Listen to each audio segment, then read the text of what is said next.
Well, I'm out here because I feel that democracy isn't just putting a ballot in the box. It's something that you live and it's something that you do. So if you feel strongly about the issues, you should be willing to go in and put some work in on the issues that you care about. Well, I'm out here because I love my kids and I love my grandkids. And I understand that the systems that we have are not sustainable. I mean, they may last my lifetime, maybe not, but they definitely aren't going to last their lifetime. And it's basically not an opinion. I had dinner with David Suzuki a few years ago, who actually enlightened me as to how unsustainable our systems are by virtue of the mathematics under which it operates. For one, he described to me an economy that requires growth to be successful. And anything that requires growth is ever growing, and infinite is the mathematical term that describes that. Whereas our world is the same size today as it was yesterday, as it will be tomorrow, and the mathematical term that describes that is finite, which is absolutely opposing infinite. So it is definitely a mathematical impossibility to fuel an infinite economy with finite resources. At one point in time, the resources will be depleted or fail, or the economy will fail, or most likely both. And then what do we do?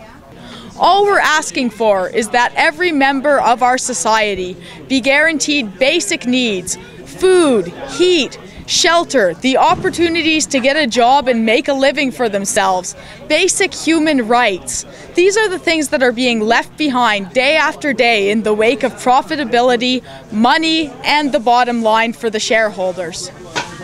We're not asking for a miracle. We're not asking for a revolution. We're just asking for a shift in our fundamental priorities towards humanitarian goals and humanitarian orientation on every aspect of our government's projects.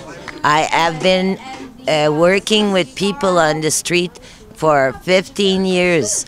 I would like to see an emergency shelter opening because the Salvation Army are charging the poor people some money to live there. I'm part of the younger society that's been through homelessness, poverty. You know, I have had the family life, you know, but I have been on the harsh end. I've been through the drugs and everything, you know, the schooling. So I guess to a lot of the younger society, I would say, you know, like, if you ever need someone to talk to, there are people there. There are options to help you. There's great services in the community, but there's also the services that need to be recognized by the government that need that financing and stuff, and they're not given that because all that money is going into their pockets.